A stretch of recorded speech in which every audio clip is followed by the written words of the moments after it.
ಇದೊಂದು ರಸ್ತೆಯ ಬಗ್ಗೆ ಜನರು ಹಾದಿ ಬೀದಿಗಳಲ್ಲಿ ಮಾತನಾಡಿಕೊಳ್ಳುತ್ತಿದ್ದಾರೆ. ವಾಹನ ಚಾಲಕರು ಹಣವನ್ನೆಲ್ಲ ವರ್ಕ್ಶಾಪ್ಗಳಿಗೆ ಸುರಿಯುತ್ತಿದ್ದಾರೆ.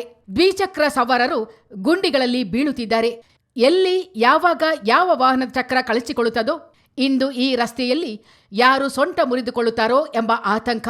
ಬಹುಶಃ ಇಂತಹ ದುರ್ವ್ಯವಸ್ಥೆ ರಸ್ತೆ ನಿಮಗೆಲ್ಲೂ ಕಾಣಸಿಗದು. ಹಾಗಿದ್ದರೆ ನಗರಸಭೆಗಿರುವ ಜವಾಬ್ದಾರಿಯಾದರೂ ಏನು? ಕುಡಿಯಲು ನೀರು, ಸಂಚಾರಕ್ಕೊಂದು ರಸ್ತೆ, ಬೆಳಕಿಗೆ ದಾರಿದೀಪ, ನಗರದ ಸ್ವಚ್ಛತೆ, ಸಾರ್ವಜನಿಕರ ಆರೋಗ್ಯ ಇತ್ಯಾದಿ ಸೌಲಭ್ಯಗಳನ್ನು ಕಾಲಕಾಲಕ್ಕೆ ಒದಗಿಸಬೇಕಾದ ನಗರಸಭೆಗೆ ಸರ್ಕಾರದಿಂದ ಸಾಕಷ್ಟು ಅನುದಾನವೂ ಬರುತ್ತದೆ. ಜನರ ತೆರಿಗೆ ಹಣವೂ ಸಿಗುತ್ತದೆ.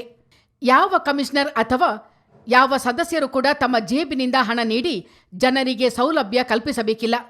ಕೇವಲ ಸಭೆಯಲ್ಲಿ ನಿರ್ಣಯ ಕೈಗೊಂಡು ಅಸ್ತು ಎನ್ನುವುದೇ ಇವರೆಲ್ಲ ಮಾಡಬೇಕಿರುವ ಮಹತ್ ಕಾರ್ಯ. ಆದರೆ ಜನರಿಗೆ ಯಾವುದು ಅಗತ್ಯ ಎಂಬ ಪ್ರಾಥಮಿಕ ಜ್ಞಾನವೂ ಇಲ್ಲದ, ನೆಟ್ಟಗೆ ನಿರ್ಣಯ ಕೈಗೊಳ್ಳಲು ಸಾಧ್ಯವಾಗದ ಮತ್ತು ಕೈಗೊಂಡ ನಿರ್ಣಯಗಳನ್ನು ಅನುಷ್ಠಾನಗೊಳಿಸಲು ಯೋಗ್ಯರಲ್ಲದ ಜನಪ್ರತಿನಿಧಿಗಳು ಇನ್ನೇನನ್ನು ತಾನೇ ಮಾಡಿಯಾರು?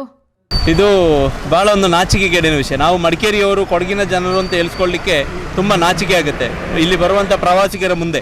ಯಾಕೆಂತ ಹೇಳಿದ್ರೆ ಈಗಾಗಲೇ ಕೊಡಗಿನ ಒಂದು ರಸ್ತೆ ವ್ಯವಸ್ಥೆ ಬಗ್ಗೆ ಹೊರಗಿಂದ ಬಂದ ಪ್ರವಾಸಿಗರು ಅಥವಾ ಸೋಷಲ್ ಮೀಡಿಯಾ ಇವರು ಪ್ರಮೋಟರ್ಸು ಇವತ್ತು ಇದನ್ನು ಭಾಳ ಗೇಲಿ ಮಾಡಿ ಮಾತಾಡ್ತಿದ್ದಾರೆ. ಇವತ್ತು ನಮ್ಮನ್ನು ನಾವೇ ಪ್ರಶ್ನೆ ಮಾಡ್ಕೊಳ್ಳೋವಂಥ ಒಂದು ಪರಿಸ್ಥಿತಿ ಬಂದಿದೆ. ನಾವು ಒಂದು ವಿದ್ಯಾವಂತರ ಜಿಲ್ಲೆ ಅಂತ ಹೇಳ್ತೀವಿ. ವಿದ್ಯಾವಂತರ ಜಿಲ್ಲೆಯಲ್ಲಿ ಅವಿದ್ಯಾವಂತ ಕೌನ್ಸಿಲರ್ಗಳು ಹೋಗಿ ಕೂತ್ಕೊಂಡ್ರೆ ಮಡಿಕೇರಿ ನಗರದಲ್ಲಿ ಇಷ್ಟನ್ನೇ ನಾವು ಎಕ್ಸ್ಪೆಕ್ಟ್ ಮಾಡಲಿಕ್ಕಾಗುತ್ತೆ, ಬೇರೆ ಏನು ನಾವು ಎಕ್ಸ್ಪೆಕ್ಟ್ ಮಾಡಲಿಕ್ಕೆ ಆಗೋದಿಲ್ಲ. ಸೊ ಇದನ್ನು ವರ್ಷಂಪ್ರತಿ ಹೇಳೋದೇ ಆಯಿತು. ರಸ್ತೆಗಳು ಇವತ್ತು ಮಡಿಕೇರಿ ನಗರ ಒಳಗಡೆ ಯಾವ ರಸ್ತೆಗಳು ಸರಿ ಇದೆ? ಒಂದೇ ಒಂದು ರಸ್ತೆಗಳು ಸರಿ ಇಲ್ಲ. ಇವತ್ತೆಲ್ಲ ಕೌನ್ಸಿಲರ್ಗಳು ಅವರ ಮುಖವನ್ನು ಹೋಗಿ ಅವರ ಕನ್ನಡಿಯಲ್ಲಿ ನೋಡ್ಕೊಳ್ಳುವಂಥ ಪರಿಸ್ಥಿತಿ ಇವತ್ತು ರಸ್ತೆಗಳು ಅವರನ್ನು ಸ್ಪಷ್ಟವಾಗಿ ತೋರಿಸ್ತಾ ಇದೆ. ಇದು ಭಾಳ ನಾಚಿಕೆಗೇಡು. ಯಾಕೆಂತೇಳಿದರೆ ಒಂದು ಪ್ರವಾಸಿಗರ ಜಿಲ್ಲೆ ಅಂತ ಹೇಳ್ತೀವಿ, ಒಂದು ಕೇಂದ್ರ ಸ್ಥಾನ ಇದೆ. ಒಂದು ಕೇಂದ್ರ ಸ್ಥಾನದಲ್ಲಿ ಈ ರೀತಿ ಪರಿಸ್ಥಿತಿ ಇದ್ದರೆ ಇವತ್ತು ಕೊಡಗು ಜಿಲ್ಲೆಯಾದ್ಯಂತ ಯಾವ ರೀತಿ ರಸ್ತೆ ಪರಿಸ್ಥಿತಿ ಇದೆ ನಾವು ಅದನ್ನು ಹೇಳಬೇಕಾಗಿಲ್ಲ. ಹೋಗಲಿ, ಕೇಂದ್ರದಲ್ಲಾದರೂ ಒಂದು ರಸ್ತೆ ಸುಸಜ್ಜಿತವಾಗಿರಬೇಕು, ಜನರಿಗೊಂದು ಅನುಕೂಲ ಇರಬೇಕು ಅಂತ ಹೇಳಿದರೆ ಅಲ್ಲೂ ಕೂಡ ಇಲ್ಲ. ನಗರಸಭೆ, ನನ್ನ ಪ್ರಕಾರ ನಗರಸಭೆ ಸುಮ್ಮನೆ ನಾವು ಸಂಬಳ ಎಲ್ಲ ಕೊಟ್ಟು ಕಮಿಷನರು, ಅಲ್ಲಿ ಅಷ್ಟು ಸಿಬ್ಬಂದಿಗಳು, ಅಷ್ಟು ಒಳ್ಳೆ ಸುಸಜ್ಜಿತ ಕಟ್ಟಡ, ಮತ್ತು ಅಲ್ಲಿ ಎಲ್ಲ ಕೌನ್ಸಿಲರ್ಗಳು, ಅವ್ರಿಗಿರೋಂಥ ಎಲ್ಲ ವ್ಯವಸ್ಥೆಗಳು, ಇದೆಲ್ಲ ಸುಮ್ಮನೆ ನಾವು ಹಣ ವೇಸ್ಟ್ ಮಾಡ್ತಿದ್ದೀವಿ.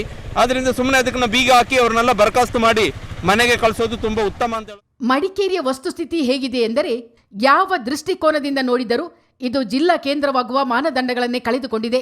ಸಣ್ಣ ಗ್ರಾಮ ಪಂಚಾಯಿತಿಯಲ್ಲೂ ಇರುವ ಸೌಲಭ್ಯಗಳು ಇಲ್ಲಿಗೆ ಸಿಕ್ಕಿಲ್ಲ. ಹದಗೆಟ್ಟ ರಸ್ತೆಗಳು ಮಾತ್ರವಲ್ಲ, ಹೈಟೆಕ್ ಎಂಬ ಮುಖವಾಡ ತೊಟ್ಟ ಮಾರುಕಟ್ಟೆ, ತುದಿ ಮೊದಲಿಲ್ಲದ ಹದಗೆಟ್ಟ ಖಾಸಗಿ ಬಸ್ ನಿಲ್ದಾಣ, ಮುರಿದ ಜರ್ಜರಿತ ಫುಟ್ಪಾತ್ಗಳು, ಸಾರ್ವಜನಿಕ ಪಾರ್ಕಿಂಗ್ ಇಲ್ಲದ ಬೀದಿಗಳು, ಈಗಾಗಲೇ ಕುಖ್ಯಾತವಾಗಿರುವ ಕಸದ ಬೆಟ್ಟ, ಹೀಗೆ ಸಮಸ್ಯೆಗಳ ಕೂಪದಲ್ಲೇ ಇರುವ ಜಿಲ್ಲಾ ಕೇಂದ್ರದಲ್ಲಿ ಇಚ್ಛಾಶಕ್ತಿಯೇ ಹುದುಗಿ ಹೋಗಿರುವ ಜನಪ್ರತಿನಿಧಿಗಳೇ ಅತಿ ದೊಡ್ಡ ಸಮಸ್ಯೆಯಾಗಿ ಕಾಣುತ್ತಿದ್ದಾರೆ. ಇಷ್ಟು ವರ್ಷಗಳ ನಿರ್ಲಕ್ಷ್ಯದ ಪರಮಾವಧಿ ಎಂಬಂತೆ ಇದೀಗ ರಾಜಸೀಟು ರಸ್ತೆ ತನ್ನೆಲ್ಲ ಅಂಗಾಂಗಗಳನ್ನು ಕಳಚಿಕೊಂಡು ಬೆತ್ತಲೆಯಾಗಿ ನಿಂತಿದೆ.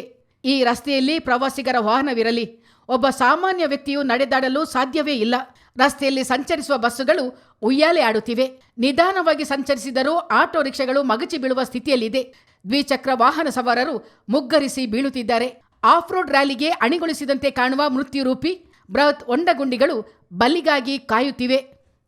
ಆ್ಯಕ್ಚುಲಿ ಇದೆಲ್ಲ DC ಅವರು ಆರ್ಡ್ರ್ ಮಾಡಬೇಕು ಕ್ಲೀನ್ ಮಾಡೋಕ್ಕೆ. ಯಾಕೆಂದರೆ ಅವರು ಕೊಡಗಿನ ಮೊದಲ ಪ್ರಜೆ ಅವರೇ ತಾನೇ, ಅವರು ಆರ್ಡ್ರ್ ಮಾಡಬೇಕು, ಇದನ್ನು ಕ್ಲೀನ್ ಮಾಡಿ, ನೀವು ಕ್ಲೀನ್ ಮಾಡಬೇಕು ಅಂತ. ಅವರೇ ಕಣ್ಣು ಮುಚ್ಚಿ ಅವ್ರಿಗೆ ಗೊತ್ತಾಗ್ತಿಲ್ಲ ಅಂದರೆ ಇನ್ನು ಯಾರಿಗೆ ಹೇಳೋದು ಅಲ್ವಾ? ಅವರು ಈಗ ಕೊಡಗಿನ ಮೊದಲ ಪ್ರಜೆ ಅವರೇ ತಾನೇ ಅಲ್ವಾ? ಅವರು ಮಾಡಬೇಕು. ಇದೇ ರಸ್ತೆಯಲ್ಲಿ ಜಿಲ್ಲಾಡಳಿತದ ಬಹುತೇಕ ಅಧಿಕಾರಿಗಳು ಸಂಚರಿಸುತ್ತಿದ್ದಾರೆ. ಕೌನ್ಸಿಲರ್ಗಳಂತೂ ಒಂದಲ್ಲ ಒಂದು ಕಾರಣದಿಂದ ಈ ರಸ್ತೆಯಲ್ಲೇ ಪ್ರಯಾಣಿಸುತ್ತಾರೆ. ಸಾರ್ವಜನಿಕರಿಗೆ ಶಾಪವಾಗಿ ಪರಿಣಮಿಸಿದ ಈ ರಸ್ತೆ ಯಾವುದೇ ಅಧಿಕಾರಿಗಳಿಗೆ ಅಥವಾ ಜನಪ್ರತಿನಿಧಿಗಳ ಕಣ್ಣಿಗೆ ಗೋಚರವಾಗದಿರುವುದು ಬಹುದೊಡ್ಡ ವಿಸ್ಮಯ. ಚಿತ್ತಾರ ನ್ಯೂಸ್, ಮಡಿಕೇರಿ.